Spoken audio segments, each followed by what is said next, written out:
రంగంలో సాటి లేని వైద్య నిపుణులు డాక్టర్ చావా ఆంజనేయులు గారు, Asian ENT and laser treatment centre, Hyderabad.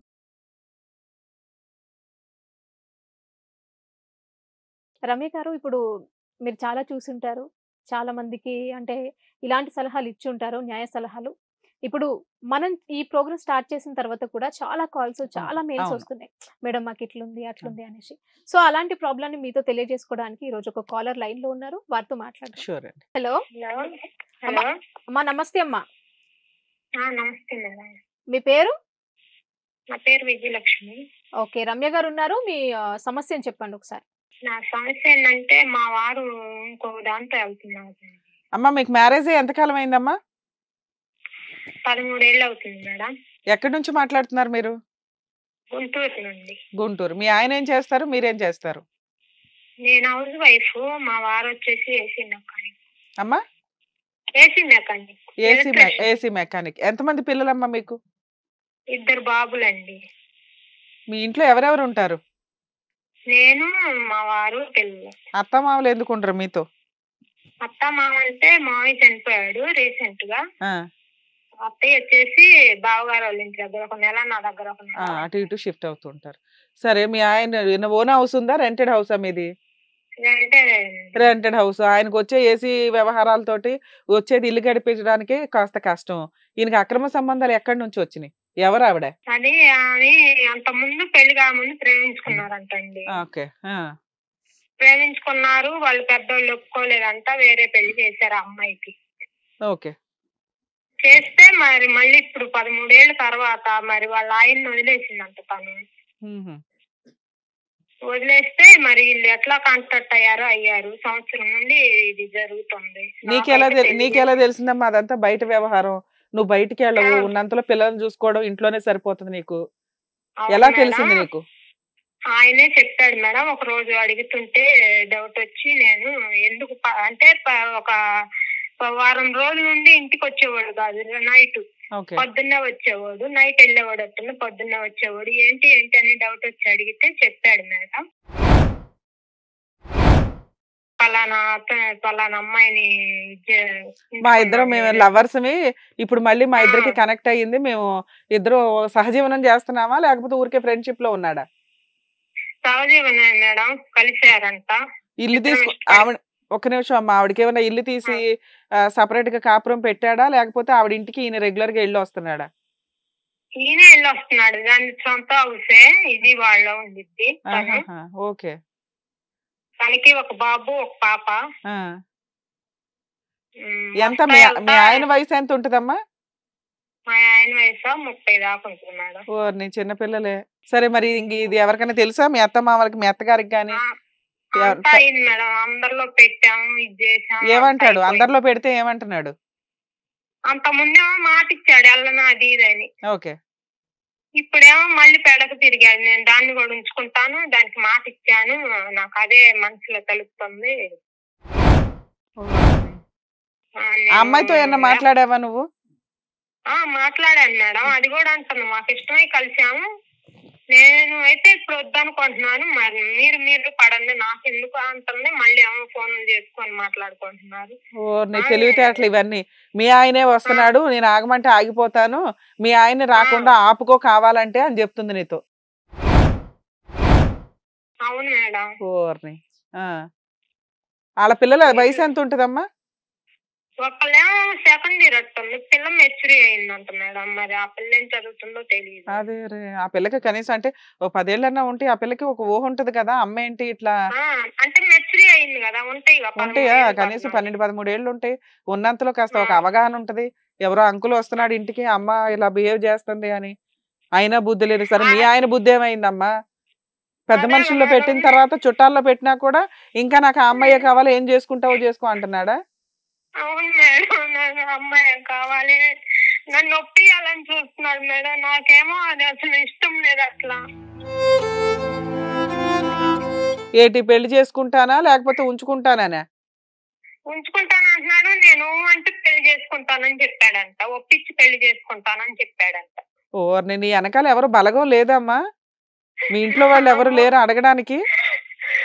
అమ్మోళ్ళేమో అమ్మోళ్ళ గోల పని అయిపోయింది మేడం. అన్ని అడిగి చేసి అంతా ఇల్లు కూడా గోల గోల అయిపోయింది. అయినా కానీ ఇప్పుడు మళ్ళీ మొదటికి వచ్చాడు. నాకు అదే తెలుస్తుంది, దానికి మాట ఇచ్చాను, మోసం చేశాను అంటాడు. ఏంటి మేడం, నన్ను చేసుకోండి, మళ్ళీ తనకు మాట ఇచ్చాను, ఇది చేశాను అంటే ఎట్లా ఉంటుంది మేడం నాకు? అవునవును, నిన్ను చేసేది మోసం కాదా ఆయన దృష్టిలో? అదే అంటున్నాడు. అదే ఉన్నట్టు మిమ్మల్ని ఏమన్నా రొట్టె మీద పడేసానా? నేను చూస్తాను, మిమ్మల్ని చూస్తాను, దాన్ని చూస్తాను, ఇద్దరు కావాలి నాకు అని అంటున్నాడు. ఇదే తప్పు నువ్వు చేస్తే ఆయన యాక్సెప్ట్ చేస్తాను అన్నాడా? అడిగావా నువ్వు ఎప్పుడైనా ఇలాగా? అడిగాను మేడం. ఏమంటాడు? ఏమంటల్లా, ఎట్లా చేస్తావు అది ఇది అని అంటాడు ఎదురు. నువ్వేమో మంచిగా ఉండాలి, ఆయన మాత్రం ఎన్ని తిరుగుళ్ళన్నా తిరిగి వస్తాడు. తిరిగి వస్తాడంట. ఓకే, నువ్వేం చేసుకుంటావు చేసుకుని, నాకెందుకు, నేను వెళ్ళేది చేసేది అని అంటున్నాడు. నువ్వేమైనా పని చేస్తావమ్మా? ఏం చదువుకున్నావు? ఏమైనా వర్క్ చేస్తావా? నేను పెద్దగా ఏం చదువుకోవాలి మేడం. ఇంట్లోనే పిల్లల్ని చూసుకుంటా, వంట అది సరిపోయింది. నేను పిక్కల్లా అన్నయ్యాను కాబట్టి నన్ను ఆట ఆడిచ్చాడు మేడం ఈ రకంగా. మా ఏడవకండి మీరు.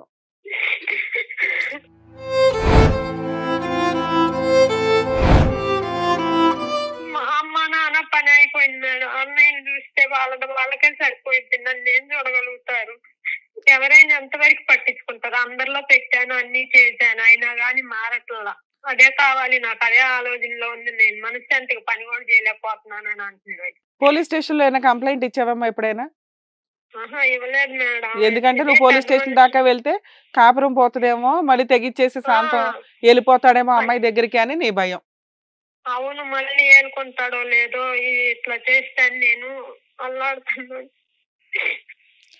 అసలు అడ్డంగా నీ గొంతుకు వస్తున్నట్టే లెక్క. నీకు వేరే ఆప్షన్ లేదు, ఎక్కడికి వెళ్ళలేవు, తెగిచ్చి ఇండివిడువల్ గా బతకలేవు. ఇక నేను చెప్పిన అదే, నువ్వు ఏమి చేయడానికి ఈవిడ ఏమీ లేదు, ఈవిడ దగ్గర దమ్ము ధైర్యం ఫైనాన్షియల్ గా కూడా పెద్దగా ఏమీ లేదు. కాబట్టి నేను ఏ తప్పులు చేసినా అమ్మాయి నోరు మూసుకొని ఇంట్లో ఒక పని అమ్మాయి లాగా ఉంటదిలే అని అతని ధీమా, అంతేనా? అవును మేడం, అదే మేడం. ఏమనుకుంటున్నావు మరి నువ్వు? ఏమనుకుంటున్నాను, నాకైతే అసలు అమ్మాయి జోలికి వెళ్ళకుండా ఉంటే చాలు అనిపిస్తుంది మేడం. నా దగ్గర ఉండి పిల్లల్ని నన్ను చూసుకుంటే చాలు అనిపిస్తుంది. అరే కాదు, అతను ఆల్రెడీ తప్పు చేయడం స్టార్ట్ చేసేసాడు, తప్పుడు మార్గంలోనే ఉన్నాడు. వాళ్ళిద్దరిని నువ్వు ఏం చేయగలవో నీ మాక్సిమం నీ తాహత కొద్దీ నువ్వు చేసావు. నువ్వేం చేయగలవు? పెద్ద మనుషులు పంచాయతీలు పెట్టగలవు, 2 కుటుంబాల్లో మీటింగ్ పెట్టగలవు, ఆయన పరువు తీయగలవు. భయపెట్టి రీసెంట్ గా దాని అమ్మోళ్ళకి అసలు తెలియదు మేడం. ఇది గుట్టుగా రానిచ్చి పిల్లలకు కూడా, వాళ్ళ పిల్లలకు అంకులు నా ఫ్రెండ్ అని చెప్పిందంట. అదేలేమ్మా, సరే ఉంచుకున్నానని అయితే చెప్పలేదు కదా ధైర్యంగా? పిల్లలకి చెప్పలేదు. నా పిల్లలు ఇది అవ్వాలా, నా పిల్లలు అది ఇది అని అందా మేడం అంత ముందోసారి. మరి నా పిల్లలు ఎంత ఇది అవుతున్నారు, నన్ను రోజు కొట్టుతాడు మేడం బాగా. ఎట్లా పడితే అట్లా కొట్టి గొంతుకాయ పడితే అట్లా చేశాడు.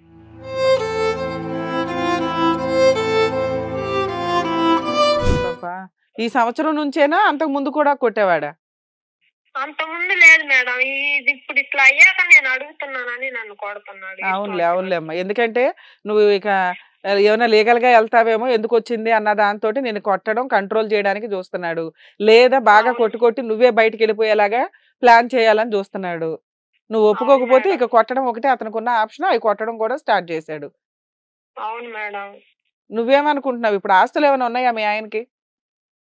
ఏం లేవు మేడం. ఉంటే వాళ్ళు అంత ముందే వాళ్ళు ఇచ్చి చేసేవాళ్ళేమో, ఏం లేవు అని ఇట్లా తోడికి వెళ్ళి ఇచ్చేది అన్నట్టు వాళ్ళ అమ్మ వాళ్ళు ఇవ్వకుండా మరి ఎట్లా చేశారు? సరే, అప్పుడంటే చిన్నపిల్లోడు, ఇంట్లో ఆస్తులు లేవు, మీ ఆయన ఏమి సంపాదించాడా అని అడుగుతున్నాను నేను. ఏం లేదు మేడం. వచ్చిన డబ్బులు ఇల్లు గడవడానికే సరిపోతుంది. రెంట్లకి, పిల్లల ఫీజులకు గానీ. ఆ అమ్మాయికి ఓన్ హౌస్ ఉంది అంటున్నావు కదా, సొంత ఇల్లు ఉంది అన్నావు కదా, ఆవిడకి ఎక్కడి నుంచి వచ్చింది? ఆవిడ అమ్మాయి ఏదైనా పని చేస్తుందా?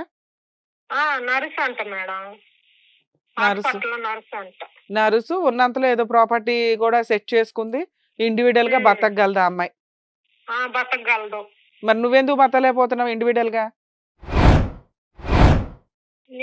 నాకే పని రాదు మేడం. కాకపోతే మేము సిటీలో ఉంటున్నాం కదా, మా ఊర్లో అయితే ఏదన్నా పని చేసుకోగలుగుతాను. మేము పద్మశాలీలం. మేము ఇక్కడ వచ్చేసి షాపుల్లోకి అట్లా వెళ్ళొచ్చు. పిల్లలు వచ్చే తలకి వాళ్ళకి వండి పెట్టి చేసుకునే సరిపోతుంది నాకు. అమ్మా ఈ రోజున ఒక్క నిమిషం అమ్మా, ఈ రోజున మహిళలు ఫైనాన్షియల్ గా ఫ్రీగా లేకపోతే ఇలాంటి వాళ్ళందరూ కూడా వాళ్ళ జీవితాలతో ఆడుకుంటారు. నువ్వు ఈ రోజున మీ ఆయనకి ఎందుకు సరెండర్ అయిపోయావో తెలుసా? మీ ఆయన కొడుతున్నా తిడుతున్నా అక్రమ సంబంధాలు పెట్టుకున్నా నువ్వెందుకు సరెండర్ అయి మాట్లాడుతున్నావో తెలుసా? ఎందుకు తెలుసా? ఫైనాన్షియల్ గా నీకు ఫ్రీడమ్ లేకపోవడం. మీ ఆయన తీసుకొచ్చి ఆ 1000 రూపాయలతోటే నువ్వు బియ్యం తెచ్చుకొని వండుకోవాలా, పిల్లలకి స్కూల్ ఫీజులు కట్టుకోవాలా, నువ్వు వాటితోటే తిండి తినాలా, ఇంకా అందులోనే షెల్టర్ లో ఉండాలి. ఇక ఇవి లేకపోతే నాకు జీవితం లేదు, ఎందుకంటే నేనేమి పని చేయలేను కదా. ఇప్పుడు అదొక్కటి నువ్వు చేయగలిగితే మీ ఆయన అంత నువ్వు తేల్చగలుగుతావుగా తల్లి. ప్రాబ్లం నీది, నీ ప్రాబ్లం ఎవ్వరు. ఒక్క నిమిషం నాన్న, నేను చెప్పేది వినండి. ఇప్పుడు తర్వాత మళ్ళీ మాట్లాడతాను మీతోటి, వినండి. మీ ప్రాబ్లము మీరే సాల్వ్ చేసుకోవాలి. మీ ప్రాబ్లంకి ఎవడు సపోర్టు చేయరు. ఎందుకు అంటే ఇందాక మీరే ఒక మంచి మాట అన్నారమ్మా, ఈ రోజున సమాజం అలాగే ఉంది. తల్లిదండ్రులైనా అన్నదమ్ములైనా అక్క చెల్లెళ్ళైనా ఒక రోజు తిండి పెడతారేమో అయ్యయ్యో అని వాదారుస్తారేమో గాని జీవితకాలం కూర్చోబెట్టి ఎవరో పోషించరు. అది పూర్వకాలం ఒక 20-30 ఏళ్ల క్రితం మేనమామలో వీళ్ళు వాళ్ళు అంటే మీ అన్నయ్యల వాళ్ళు అరే నా చెల్లి జీవితం నాశనం అయిందని ఇంట్లో పెట్టుకొని ఏదో చేసేవాళ్ళు. ఇప్పుడు ఆ సీన్ లేదు. ఇలాంటి వ్యక్తితో బతకాలా వద్దా, రెండే ఆప్షన్స్ నీకున్నాయి. ఇలాంటి వ్యక్తితో బతకాలి అంటే నీకున్న ఆప్షను ఇలాగే డిప్రెషన్ లోకి వెళ్ళిపోయి నీ జీవితం అడ్డంగా సర్వనాశనం అయితే చేశాడు. ఆవిడతో మోజున్నంత కాలం, ఆవిడకి ఈయన అవసరం ఉన్నంత కాలం వాళ్ళైతే ఇలాగే కంటిన్యూ అవుతూ ఉంటారు. ఇలాగే ఈ అక్రమ సంబంధం ఎక్కువ కాలం కంటిన్యూ అవడానికి కూడా అవకాశం ఉంది. ఆవిడకి ఎవరన్నా దొరకాలి కొత్తోళ్ళు, లేదా మీ వాళ్ళిద్దరికి ఏదైనా గొడవ జరిగి మీ ఆయన డ్రాప్ అవ్వాలి. ఈ రెండు జరిగితేనే అవకాశం లేదు మేడం. ఒకరికొకళ్ళు ఎంత ఇదిగా ఉంటున్నారంటే అది ఒక్క నిమిషం అమ్మా, ఉన్న ఆప్షన్ అది జరిగే పనా కాదా అంటే వాళ్ళిద్దరు లవర్స్ కాబట్టి వాళ్ళిద్దరికి ఒకళ్ళంటే ఒకరికి అవసరం ఉంది. నువ్వు విలన్ ఇందులో, నువ్వు అడ్డున్నావు కాబట్టి వాళ్ళు ఇంకా అన్యోన్యంగా ఉంటున్నారు. ఎక్కడేమైనా గొడవ చేస్తావా, ఏదైనా న్యూసెన్స్ చేసినా వాళ్ళు విడిపోకూడదు కాబట్టి ఆ బంధం చాలా స్ట్రాంగ్ గా పెట్టుకున్నారు వాళ్ళు ఒక రకంగా కదా. సో ఇప్పుడు బాలు నీ గ్రౌండ్ లో ఉంది, నువ్వు ఆలోచించుకోవాలి. ఇలాంటి వ్యక్తితో నేను ఉండాలా వద్దా? ఉండాలి. ఎందుకంటే నీ జీవితం 13 ఏళ్ల జీవితం. అతని ఇంట్లో నుంచి బయటకు వెళ్ళిపోతే నువ్వేమీ చేయలేవు. నువ్వు వెళ్ళొద్దు, ఎందుకంటే నిన్ను వెళ్ళమని చెప్పలా. అతనే తప్పు చేసి అతనే నీకు పనిష్మెంట్ ఇస్తే నువ్వు పనిష్మెంట్ పడాలా? పనిష్మెంట్ పడాల్సింది ఆయన కదా.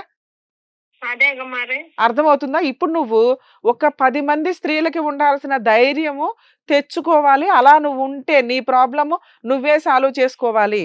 నువ్వు సాల్వ్ చేసుకోవాలంటే నువ్వు ధైర్యంగా ఉండాలి. నువ్వు ధైర్యంగా ఉండాలంటే నీకు ఫైనాన్షియల్ సపోర్ట్ ఉండాలి. ఫైనాన్షియల్ సపోర్ట్ ఎవరిస్తారు? ఎవ్వరు ఇవ్వరు. నువ్వు ఇంట్లో నుంచి బయటికి వెళ్ళడం చెయ్యొద్దు. అంటే భర్తను వదిలేస్తానండి, నేను వీడు ఏదైనా మారతాడేమో ట్రై చేశాను, మారలేదు, కాబట్టి ఇలాంటి వ్యక్తి నాకు అవసరం లేదండి, నేను వెళ్ళిపోతాను బయటికి అని వెళ్ళకు.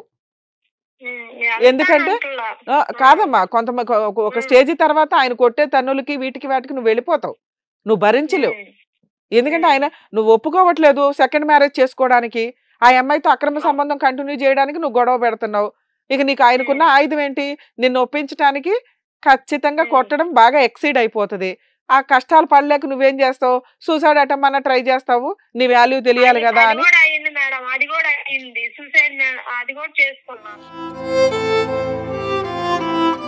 అదే తెలిసి తెలియక, ఒక నిమిషం అమ్మ, తెలిసి తెలియక కోపాల్లో చేసే ఈ పని ఎవరికి అసలు సూసైడ్ అటెంప్ట్ చేస్తే వాడికి పేడ వదిలిపోద్ది. 2 పిల్లలు నిన్ను నమ్ముకొని భూప్రపంచంలోకి వచ్చిన 2 పిల్లలు అనాథలు అవుతారు. అలాంటి తండ్రి దగ్గర పెరగడం బాగుంటుందా? నీ దగ్గర పెరగడం బాగుంటుందా? నువ్వు కూలి పనో 4 పనో చేసి గంజి పెట్టినా వాళ్ళకి గౌరవమే. నువ్వు ఈ కష్టం తట్టుకోలేక నువ్వు సూసైడ్ అటెంప్ట్ చేసుకుంటే ఎవరికి లాస్ అమ్మా? బాధపడక తల్లి. ఇప్పుడు నేను చెప్పేది నువ్వు కొంచెం ధైర్యంగా నీ ప్రాబ్లం నువ్వు సాల్వ్ చేసుకోవడానికి ఉపయోగపడుతుంది. కాసేపు ఓపికగా వినండి. ఆల్రెడీ ఏడ్చి ఎండిపోయావు ఒక రకంగా.